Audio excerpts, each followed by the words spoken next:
শেখ হাসিনা ভারতে বসে বক্তব্য দিয়ে বাংলাদেশকে অস্থিতিশীল করায় ঢাকায় নিযুক্ত ভারতীয় ভারপ্রাপ্ত হাইকমিশনারকে তলব করেছে পররাষ্ট্র মন্ত্রণালয়। শেখ হাসিনার এসব কর্মকাণ্ড দুদেশের মাঝে সম্পর্ক বিনষ্ট করছে জানিয়ে ভারতকে একটি প্রতিবাদ লিপি দিয়েছে বাংলাদেশ। পররাষ্ট্র উপদেষ্টা তৌহিদ হোসেন বলেন, ক্ষোভের বহিঃপ্রকাশেই ধানমন্ডি ৩২ ভাঙচুর করেছে জনতা। শফি মাহমুদ সাগরের রিপোর্ট। ৬ মাস আগে গণঅভ্যুত্থানের মুখে ভারতে পালিয়ে যান স্বৈরাচার শেখ হাসিনা। তবে বিদেশের মাটিতে বসেও দেশকে অস্থিতিশীল করতে সামাজিক যোগাযোগ মাধ্যম সহ নানা প্ল্যাটফর্মে বক্তব্য ও বিবৃতি দিয়ে যাচ্ছেন তিনি। এমন অভিযোগ করে প্রতিবাদ জানাতে বৃহস্পতিবার ঢাকায় নিযুক্ত ভারতীয় ভারপ্রাপ্ত হাইকমিশনার পবন বাধেকে তলব করে পররাষ্ট্র মন্ত্রণালয়।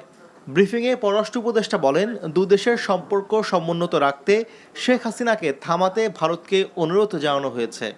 তার যেসব বক্তব্য প্রধানত মিথ্যা উনি উল্লেখ করছেন, সেটা এক ধরনের ইনস্টেবিলিটিতে প্রভোগ করছে বাংলাদেশে। এই জন্য আমরা অনুরোধ করেছি যে এই প্র্যাকটিসটা বন্ধ করার জন্য তারা যেন ব্যবস্থা নেয়। শেখ হাসিনার উস্কানিমূলক বক্তব্যের জন্যই ছাত্র জনতা ধানমন্ডি ৩২ ভাঙচুর করেছে উল্লেখ করে এই ঘটনার পুনরাবৃত্তি হবে না বলে জানান উপদেষ্টা।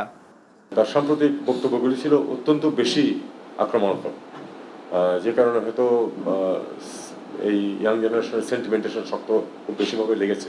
এটাকে আমরা ক্ষোভের বহিঃপ্রকাশ হিসেবেই দেখব, কিন্তু তারপরেও এরকম ঘটনার পুনরাবৃত্তি রোধ করার চেষ্টা করতে হবে।